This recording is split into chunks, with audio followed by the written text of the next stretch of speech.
নিশ্চয়ই অনেক প্রশ্ন রয়েছে। 2234242439180112 এই দুটো নাম্বার খোলা রইল আপনাদের জন্য। আর এক্সপার্ট ডক্টর যারা রয়েছেন পরিচয়টা সেরে ফেলি। আমার সঙ্গে রয়েছেন বিশিষ্ট হৃদরোগ বিশেষজ্ঞ ডক্টর কুনাল সরকার, এছাড়াও রয়েছেন মেডিসিন বিশেষজ্ঞ ডক্টর কল্লোল সেনগুপ্ত। দুজনের সঙ্গেই আমি কথা বলবো, কিন্তু ডিমের সঙ্গে ছড়াছড়ি যেন কোথাও একটা হার্টের যুদ্ধ চলে। ডক্টর সরকার, মানে ডিম খেলেই হার্ট খারাপ হবে একটা বয়সের পরে, সেটা কি মিথ? দেখুন, মিথটা যতটা না আমাদের একটা পোলারাইজেশন ডিম নিয়েছিল, অ্যাকচুয়ালি যেটা বুঝতে হবে যে কিছুটা রাজনীতির মতো আমাদের এই নিউট্রিশন বা অ্যাপ্লাইড মেডিসিনের মধ্যে অনেক পলিটিক্স আছে। তো এই পলিটিক্যাল ডিভাইডিং লাইনটা দুভাগে বিভক্ত। একটা হলো যে 1920-25 থেকে শুরু করে প্রায় 2012-13 অবধি একটা গোষ্ঠী তারা মনে করেন যে আমরা এই কোলেস্ট্রলটাকে যেন একটা সাংঘাতিকভাবে একটা ভিলেন হিসেবে আমরা বেছে নিয়েছি।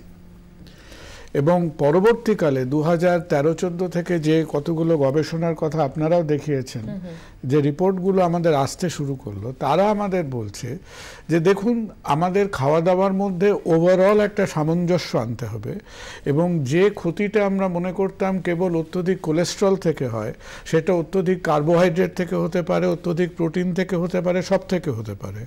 অর্থাৎ এই যে সম্পূর্ণ একটা কোলেস্ট্রলের দিকে বন্দুক উঁচিয়ে বসে থাকাটা, হ্যাঁ, এবং তার একটা প্রতিনিধি বা প্রতিভূ হিসেবে, তার আইকন হিসেবে আমরা ডিমটাকে তার একটা সিম্বল হিসেবে নিয়েছিলাম, যে ডিম ইকুয়াল টু হাই কোলেস্ট্রল ইত্যাদি ইত্যাদি।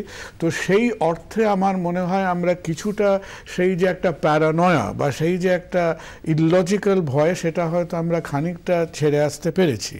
এবং সেটা আপনাদেরও জানা দরকার। কথাটা হলো কি, যতক্ষণ আমরা মনে করি যে আমরা 14-15 বা 14 থেকে 16 এরম একটা বয়সকে আমরা গ্রোয়িং এজ বলে থাকি, তো আমাদের শরীরের যে খাদ্যের যে প্রয়োজন, সেটা একবার আমাদের গ্রোয়িং এজে কিন্তু অনেক বেশি আমরা ক্যালোরি, আমরা ফ্যাট, আমরা প্রোটিন আমাদের শরীর নিতে পারে। যখন আমাদের গ্রোথটা শেষ হয়ে যায়, তখন কিন্তু আমাদের মানুষের বেশি জল খেলেও ক্ষতি হতে পারে। সেটা আপনি ডিম খান, প্রোটিন খান, কার্বোহাইড্রেট খান, যাই খান, মানে এই বয়সে ডিম খাওয়াটা প্রয়োজনীয়। ওর বয়সে যে 13 বছর বয়সের কথা বলছেন, সাধারণত তারা যদি দিনে একটা করে ডিম খান, আর আজকালকার দিনে অনেক ছেলে মেয়েদের দেখবেন যারা হয়তো জিম করেন, শরীর চর্চা করেন, ওয়েট সম্বন্ধে ওয়াকিবহাল, যাদের ফিজিক্যাল এক্সারশন বেশি, তাদের একটু বেশি ক্যালোরি আমরা দিতে পারি। আর একটা কথা বলিনি, যে খুব অল্প সংখ্যক মাইনরিটি আছেন যারা একটা জেনেটিক বা তাদের রক্তে হয়তো লিপিড প্রোফাইল হাই, ফ্যামিলিয়াল বা জেনেটিক হাইপারলিপিডেমিয়া আছে, সেখানে কিন্তু আপনার ডক্টরের অ্যাডভাইসে চলতে হবে। ইউরিক অ্যাসিডের সঙ্গে ডিমের কি সম্পর্ক? ইউরিক অ্যাসিডের সাথে ডিমের সম্পর্ক খুব একটা বেশি কিছু সেই অর্থে প্রমাণিত নেই। কিন্তু ডিম খেলে অনেকের ইউরিক অ্যাসিডের ব্যথা বেড়ে যায়, এটা অনেকে বলেন।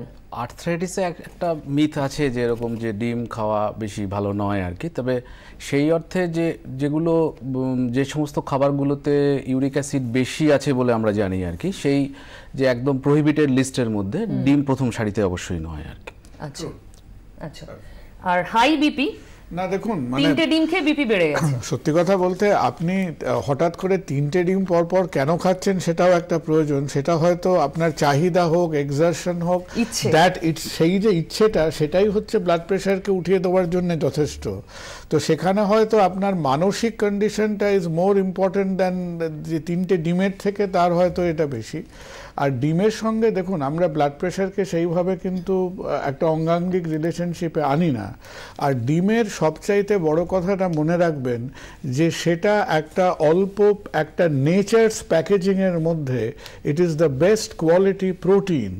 আজ অবধি পৃথিবীতে কোনো ফ্যাক্টরি, কোনো মানে আন্তর্জাতিক কোম্পানি সেই কোয়ালিটি প্রোটিন তৈরি করার ক্ষমতা রাখে না। আর সেকেন্ড কথাটা জানবেন, যেটা আমাদের দেশের পরিপ্রেক্ষিতে ভীষণ মূল্যবান, যে এখনো মানুষ ডিমে ভেজাল দিতে শিখে ওঠেনি। হ্যাঁ, সো এটা একটা non adulterated highest quality natural protein. সুতরাং সেটার সদ্ব্যবহার করাটা আমাদের সবাই শেখা উচিত। নিশ্চয়ই। ফোনে আরো কেউ রয়েছেন, বলুন। শুনবো তাদের কথা, ফোন করতে থাকুন আপনারা। একটা ছোট্ট বিরতি, এক্ষুনি ফিরছি, সঙ্গে থাকুন।